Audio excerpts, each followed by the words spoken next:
블로그 마케팅을 시작하면 누구나 이렇게 이야기합니다. 상위 노출이 중요하다. 그래서 키워드를 분석하고 글자 수를 채우고 이미지를 늘려서 상위 노출을 노리죠.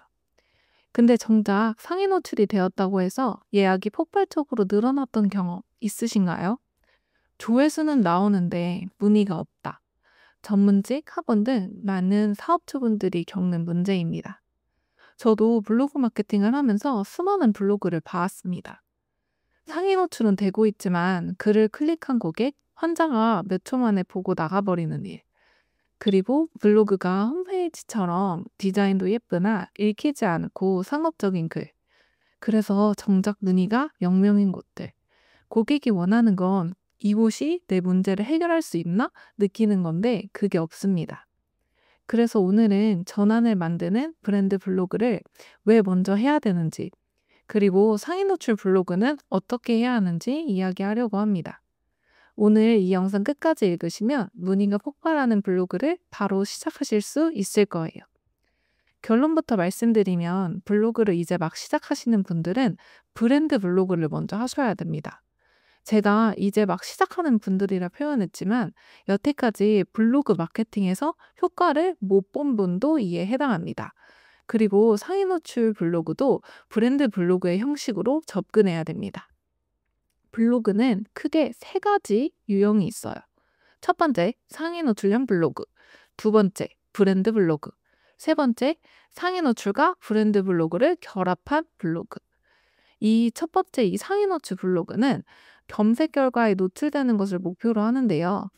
키워드 분석, 글자 수, 이미지 삽입 등 검색 알고리즘을 공략해 클릭을 유도하는 전략입니다. 하지만 조회수만 확보할 뿐 고객이 글을 읽고 바로 나가면 전환은 일어나지 않습니다. 두 번째, 이 브랜드 블로그는 전환을 만드는 것을 목표로 합니다.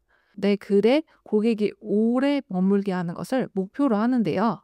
그래서 고객 문제를 공감하고 해결책을 제시하고 이 브랜드와 철학과 신뢰를 담아서 고객이 이곳이라면은 믿을 수 있겠다 느끼도록 글을 설계합니다. 이게 브랜드 블로그가 일반 블로그와 다른 점입니다. 이걸 어떻게 구분해? 라는 생각이 드실 수 있어요. 여기서 내 블로그가 브랜드 블로그인지 아니면 그냥 상업적인 블로그인지 확인할 수 있는 아주 명확한 방법이 하나 있습니다. 바로 체류 시간이라는 건데요. 브랜드 블로그는 고객이 그 안에서 더 오래 머물게 합니다. 결국 우리가 써야 하는 글은 체류 시간이 이 높은 글인 거예요. 고객이 머무는 시간이 길수록 신뢰가 쌓이고 전환이 일어날 가능성이 높아집니다. 그래서 브랜드 블로그가 일반 블로그와 다르게 체류 시간이 긴 편이에요. 결국 체류 시간이 높은 블로그 글을 쓰셔야 하는 겁니다. 마지막 이 세 번째, 상위 노출 블로그가 이제 브랜드 블로그를 결합한 이 둘의 형태인데요. 상위 노출 전략으로 고객을 유입시키되 브랜드 블로그의 설득력을 갖춘 글로 체류 시간을 늘리고 전환을 이끌어냅니다. 사실상 지금 이 네이버가 가장 좋아하는 글은 이 상위 노출 브랜드형 블로그예요. 그러면은 왜 초보자는 이 브랜드 블로그부터 시작해야 될까요? 이제 상위 노출 브랜드 블로그를 먼저 시작하면 안 되나요? 라고 궁금하실 수 있어요. 이유는 단순합니다. 상위 노출형 블로그를 제대로 하려면 키워드 분석, 블로그 지수 관리, SEO 최적화 등 이 시간과 경험이 좀 필요해요. 보통 고객이 많이 모여 있는 키워드는 최적화 블로그, 즉 블로그 지수가 높은 글들이 많이 상위 노출되어 있습니다. 그래서 이미 오랜 시간 동안 최적화 지수를 가진 블로그를 우리가 누르고 저희가 상위 노출되기는 어렵습니다. 그래서 초보가 바로 큰 키워드에서 상위 노출만 노리면 상위 노출은커녕 누락되는 경우가 다수입니다. 결국 의미 없는 글이 되기 쉬운 거죠. 반면 브랜드 블로그는 이 한 명이 보더라도 상담을 남길 수 있는 글, 진짜 전환이 일어나는 글을 만들 수 있습니다. 그렇기 때문에 처음 블로그를 시작하신다면 서비스 중심 사업을 운영하고 계신다면 브랜드 블로그를 먼저 시작하셔야 됩니다. 이 글들이 꾸준히 쌓여 체류 시간도 늘어나고 블로그 지수가 좋아지면 이 작은 조그마한 키워드부터 상위 노출을 노려보시는 거예요.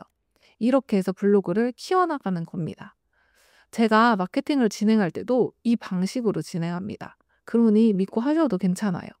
실제로 제가 진행하고 있는 곳도 중체 2 정도였으나 1년 동안 꾸준히 브랜드 블로그를 진행하고 중체 6까지 상승하였습니다. 그래서 지금은 고객이 모여있는 핵심 키워드에서 대부분 상위 노출되고 있어요. 그리고 상위 노출 블로그도 결국 브랜드 블로그 관점으로 쓰셔야 돼요. 이 글들이 쌓이면 결국 블로그 지수가 좋아지거든요. 그렇게 되면 내 글이 상위 노출되기 시작합니다. 네이버는 체류 시간을 포함한 고객 경험을 중요하게 생각하는데요. 고객이 1초 보고 나가면 노출도 유지되지가 않습니다. 그래서 상위 노출 위해서도 이 브랜드 블로그를 써야 하는 거죠. 핵심은 이거예요. 조회수는 유입에 해당됩니다. 전환은 신뢰에서 일어납니다. 이 상위 노출로 유입을 얻되 브랜드 블로그의 설계로 전환을 만들어야 됩니다. 보통 블로그를 시작하면 상위 노출만 가장 먼저 생각합니다. 상위 노출되어서 들어와도 결국 이 전환이 없으면 의미가 없습니다. 아무리 사람이 많이는 이 좋은 자리에 내 가게가 이렇게 있어도 사람들이 들어왔다가 내 가게가 별로여서 나가버리면 아무 소용이 없는 것처럼요. 그러니 상위 노출을 먼저 할 게 아니라 이 브랜드 블로그부터 먼저 시작해야 합니다. 이유가 있어요. 첫 번째, 상위 노출은 입장권일 뿐입니다. 이 상위 노출을 한다는 건 단지 검색 결과에 노출되어 이 클릭을 유도하는 거예요. 조회수는 확보했을지 몰라도 전환을 보장하는 건 아닙니다. 이 전환은 클릭 이후에 벌어져요. 고객이 글을 읽고 아, 이곳이라면 믿을 수 있겠다. 내 문제를 이해하고 해결해 줄 수 있겠다. 이렇게 느껴야 예약이 이루어집니다. 두 번째, 브랜드 블로그는 신뢰를 설계합니다. 브랜드 블로그는 단순한 정보를 나열하지는 않아요. 고객의 입장에서 문제를 이해하고 해결책을 제시합니다. 고객이 가진 질문을 대신 던지고 답을 줍니다. 글이 마치 사람처럼 아, 이 병원은 이렇구나, 이 원장님은 진심이구나 라고 느끼게 하는 것. 그게 브랜드 블로그의 힘이에요. 세 번째 이유, 상위 노출 블로그도 결국 브랜드 블로그처럼 써야 합니다. 예전에는 상위 노출만 하면 무조건 된다는 시절이 있었어요. 하지만 지금 네이버도 고객의 체류 시간, 이제 만족도 등을 신호 삼아서 상위 노출을 결정을 해요. 고객이 1초만 보고 나가버리면 상위 노출도 유지되지 않습니다. 결국 상위 노출을 위해서 이 브랜드 블로그처럼 써야 합니다. 고객이 머물게 하고 신뢰를 느끼게 하는 글이어야 해요. 그러면 여기서 한 가지 의문점이 드실 수도 있는데요. 그럼 어떻게 쓰면 좋을까요? 라는 이 실행 차원에서 고민이 되실 수가 있어요. 제가 이 부분에 대해서 지금부터 말씀드릴 건데요. 이제 집중해 주셔야 합니다. 가장 중요한 이야기를 할 거거든요. 브랜드 블로그를 어떻게 쓰면 좋을까? 막상 쓰려고 하면 막막하신 분들이 많아요. 그래서 저는 이 세 가지를 꼭 염두에 두고 쓰면 좋다고 말씀드리고 있습니다. 첫 번째, 먼저 문제를 던져주세요. 고객이 가장 먼저 관심을 갖는 건 내 문제입니다. 내가 얼마나 뛰어나고 그런지 안 궁금해요. 그런 거는 상담 윗부분에 가볍게 이력 정도로 언급하시거나 부담스럽지 않게 우회적으로 어플하시는 것이 좋습니다. 블로그를 시작할 때는 고객이 고민할 법한 질문이나 불편함을 먼저 던져주세요. 이 불편함과 질문을 메인으로 글 하나를 끌고 가시면 좋습니다. 예를 들어 이혼해야 되는데 이혼 변호사 비용 너무 비싼 거 아니야? 같은 질문을 던지셔도 괜찮습니다. 이런 문장은 읽은 사람이 아, 내 이야기다 하고 멈추게 만드는 게 시작입니다. 문제를 던졌다면 두 번째, 이 안에 반드시 공감이 필요합니다. 공감. 그게 왜 불편한지, 나도 비슷한 경험이 있었다. 이런 고민으로 오시는 분들이 많다. 이런 식으로 고객이 아, 이곳은 내 상황을 이해하는구나 느낄 수 있도록 해주세요. 단순한 이 정보의 나열이 아니라 이야기처럼 풀어주시면 훨씬 좋습니다. 세 번째, 해결책을 제시하세요. 이제 고객이 궁금해합니다. 그래서 우리는 어떻게 하라는 거지? 이때 우리는 실제로 어떤 방식으로 진행하고 안내하는지 구체적으로 알려주세요. 특히 실제 해결된 사례를 들면서 해결책을 제시해 주시는 게 좋습니다. 예를 들자면 병원이라면 저희는 진단 후 개인별 계획을 안내드립니다. 환자분들이 걱정하시는 필요 없는 시술 권하지 않습니다. 고객이 걱정하는 포인트를 해결책으로 제시하는 것이 좋습니다. 그리고 제가 2개의 팁을 더 드릴게요. 원래 3가지만 알려드리려고 했는데 총 5가지를 말씀드리겠습니다. 첫 번째, 신뢰를 더 담아주는 겁니다. 정보만 주면 광고 같아요. 그리고 우회적으로 담아야 됩니다. 예를 들어 20년 경력의 원장이 직접 상담합니다. 과장된 광고보다 솔직함을 약속드립니다. 이런 문장은 고객이 이 병원은 믿을 만하다 느끼도록 만들어줍니다. 두 번째, 행동을 권하세요.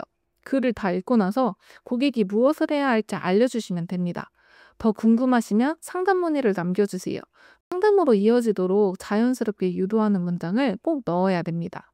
이런 문장은 상담으로 자연스럽게 이어지는 유도하는 역할을 하는데요. 마케팅에서 콜 투 액션과 같은 개념이에요. 실제로 행동을 이끌어내는 장치인데요. 유튜브에서 구독과 좋아요 눌러주세요 하는 게 단순히 멘트가 아니라 실제 행동을 이끌어내는 장치이듯이 블로그에서도 이 문장을 넣어야 고객이 여기서 상담하면 되겠구나 하고 무의식적으로 행동으로 이어지게 됩니다. 글을 잘 써놓고 마지막에 행동 유도가 없으면 고객은 그냥 보고 떠나버릴 수도 있어요. 요즘은 조금이라도 귀찮으면 안 하는 시대가 되었거든요. 그래서 꼭 마지막에 자연스럽게 행동을 권하는 문장을 넣어주시는 겁니다. 이렇게 3가지에 2개를 더한 5가지를 염두에 두고 쓰시면 단순히 상위 노출을 노리는 글이 아니라 고객이 읽고 이곳이 괜찮다 느끼는 글을 만들 수가 있습니다. 결국 이 전환을 만드는 글은 브랜드 블로그의 핵심 전략이 되는 거죠. 그리고 이제부터 이 5가지를 실제 활용해서 브랜드 블로그를 한번 직접 써볼게요. 그냥 한 번에 다 쓰는 게 아니라 문제, 공감, 해결책, 신뢰, 행동 유도 이 흐름을 단계별로 나누어서 여기서는 이렇게 쓰면 좋다. 이 문장은 왜 이렇게 썼는지 설명드리면서 같이 한번 작성해 보도록 하겠습니다. 실제 병원 블로그나 이제 브랜드 블로그를 쓰는 것처럼 진행을 할 거니까 나중에 본인이 글을 쓰실 때도 이런 흐름으로 적용해 보시면 좋을 것 같아요. 이 실제로 적용하는 예시는 2탄에서 찾아뵙겠습니다. 다음 영상으로 뵈실게요. 감사합니다.